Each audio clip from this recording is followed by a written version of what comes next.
Nous sommes le 13 septembre 2019. Combien de détentions secrètes sous la Ve République? Et combien encore aujourd'hui?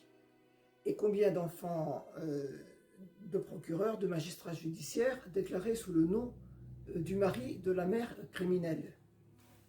Voici un exemple. Fin décembre, un homme commet des crimes dont un avec sa femme. Le parquet ne trouve pas les crimes très graves, mais il envoie quand même le père en détention. Et quelques jours plus tard, la mère avoue ses crimes à elle, donc commis avec son mari, et puis après toute seule, aux gendarmes. Et les gendarmes font leur travail, ils l'emmènent au parquet.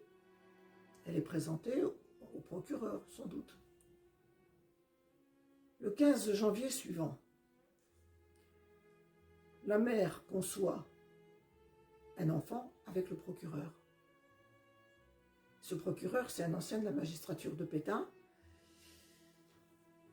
qui a collaboré au nazisme et qui a cohabité avec la milice de Darnan. Et la milice de Darnan qui, elle, chapeautait la pénitentiaire. Et la magistrature, ça travaille étroitement avec la pénitentiaire. Donc voilà, tout ce petit monde-là, ça se connaissait. Et ça partageait les mêmes valeurs, à peu près. Le 21 octobre suivant, à peu près 9 mois après, l'enfant naît. Et le père n'est pas là pour le déclarer à l'état civil. Et sur l'acte de naissance, ce n'est pas la signature du père qui figure, mais d'une personne qui s'est dévouée. Parce que personne de la famille ne voulait faire cette déclaration, sachant que dire que c'était le fils du mari de la mère, c'était mensonger. Le 28 octobre, le procureur fait libérer le mari de la criminelle et celui-ci va à la maternité et il ramène sa femme et l'enfant adultérin au domicile familial. 10 ans plus tard, 10 ans après que le père a ramené le fils du procureur à la maison, ce procureur rejoint son poste suivant et il laisse ses souvenirs derrière lui. Il n'a plus besoin de rester à couver le dossier, de craindre que son successeur rouvre ce dossier, s'il n'était pas prescrit. Mais justement, le jour où il change de poste, c'est le jour où la prescription est acquise.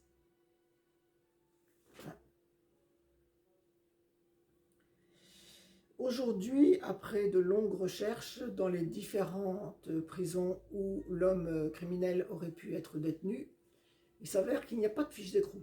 Nulle part on ne trouve de fiche d'écrou à son nom. Et les dates d'incarcération sont pourtant connues avec assez de précision, surtout celle de la sortie. Il n'y a rien.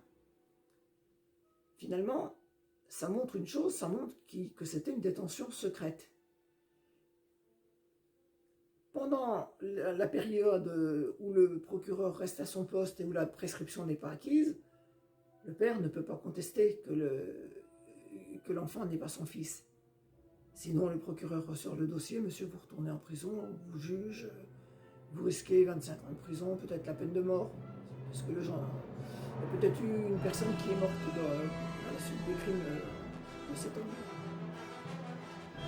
Donc, pendant la période où la prescription n'était pas acquise, il ne pouvait pas agir.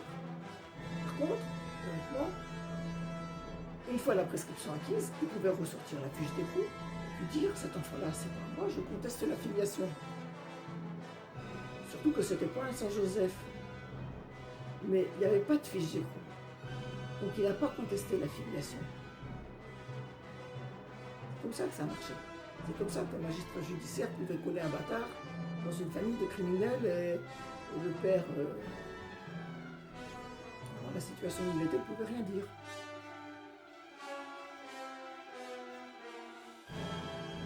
Aujourd'hui, on connaît l'ADN. L'ADN permet d'établir la filiation d'un père ou d'une mère avec tel ou tel enfant. Donc aujourd'hui, ce serait possible d'établir la filiation du procureur et de l'enfant. Mais de l'enfant qui n'est plus un enfant, enfin. Mais les tests ADN, c'est uniquement la magistrature judiciaire qui les décide. C'est interdit de faire une recherche de filiation en dehors d'une décision de la magistrature. Or, la magistrature, elle est coupable. C'est elle qui décide de faire les tests. Évidemment, elle n'a pas grand intérêt à faire. Mais elle peut le faire si elle veut. Si elle veut pas, si elle conteste avoir commis ce genre d'acte, on lui cite un exemple, on lui dit dans ce cas-là, un procureur s'est comporté comme ça. Un procureur qui était connu pour avoir collaboré au nazisme. Donc, si vous prétendez que c'est faux, vous faites le test. Alors, soit avec les restes mortels du procureur, soit avec un échantillon d'une personne proche de la famille, ou d'une personne peut-être même d'une parenté plus lointaine, qui serait de la même filiation masculine que le procureur. Bon. C'est possible, c'est une question de volonté, c'est tout.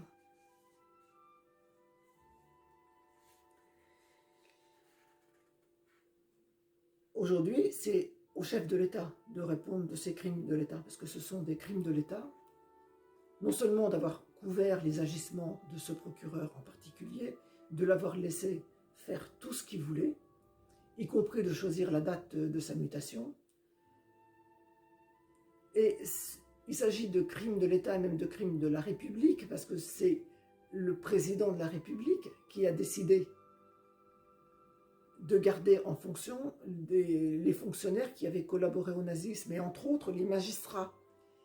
Les magistrats qui s'occupent des affaires de famille, qui s'occupent des cas d'enfants maltraités. Or, on sait qu'en France, les enfants maltraités, encore maintenant, sont mal protégés. Et même quand la magistrature judiciaire, quand le parquet est informé qu'un enfant est en danger de mort.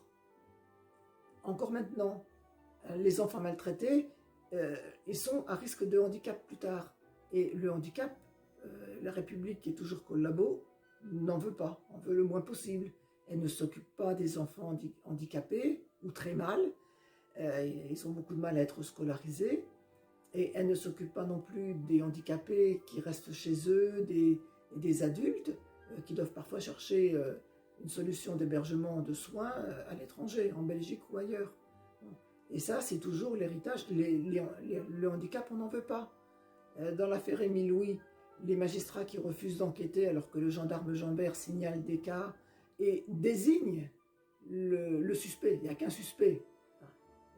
C'est le coupable. Les magistrats, quand il y a une demande d'instruction, disent simplement non, non. Et on ne sait même pas qui a signé, qui a dit ça. Mais ces jeunes femmes-là, elles avaient quelque chose de commun, c'est toujours la même chose, c'est qu'elles étaient handicapées. Donc, il y en a au moins 2 qui sont mortes à la suite d'une décision d'un magistrat judiciaire qui était informé de la situation. Donc, la culture est restée. Et le procureur qui a là un cas qui remonte à la période gaulliste, on va dire, de Gaulle, son grand modèle, eh bien, qu'il soit honnête et qu'il regarde si l'époque de Gaulle était si merveilleuse que ça. Pour les enfants, entre autres, on sait que des centaines d'enfants qui auraient pu être sauvés sont morts parce que la magistrature judiciaire a refusé de les protéger. Ça, ce sont des crimes. Et quand on voit le foin qui a été fait pour un seul préfet abattu, on se dit, c'est vraiment 2 poids 2 mesures. Et les enfants sont traités comme des ébauches, c'est pas des personnes. Donc, ils disparaissent, ben, il y en a d'autres qui naîtront, qui les remplaceront. Mais un préfet, ça remue pendant des années. Donc le chef de l'État, il a été informé en février 2018 des agissements du procureur en question. Il a le nom, il a tous les noms, et il sait qu'il y a des choses qui ont été cachées, que la fiche d'écrou, c'est très difficile de la trouver, parce qu'à l'époque, les recherches continuaient. Maintenant, les recherches sont terminées, et on sait qu'il n'y a pas de fiche d'écrou, c'est une détention secrète. C'est gênant, ça, pour la République. Pour le pays des droits de l'homme, qui se donne en exemple tout le monde qui a un poste permanent au Conseil de sécurité de l'ONU. On ne peut pas laisser faire ça, on ne peut pas être aveugle sur une question comme ça. La détention secrète qui continue peut-être. Est-ce qu'il n'y a jamais eu la révolution qu'il aurait dû y avoir après la collaboration au nazisme? On fait dégager tous ceux qui sont compromis. On ne dit pas on pardonne, on va se réconcilier, tout, parce que le résultat, c'est les plus faibles qui le payent. Donc le chef de l'État est informé, il agit ou il n'agit pas. Il y a le dossier, lui, s'était envoyé en recommandé fin février 2018. Chercher. C'est pas très compliqué. Donc l'Élysée est bien tenu. Alors ce qu'il faut ajouter, c'est que les victimes des crimes initiaux, c'était un enfant de 2 ans et un gendarme, qui n'ont eu aucune justice, aucune. Ni eux ni leur famille, parce que le gendarme est peut-être mort. Voilà.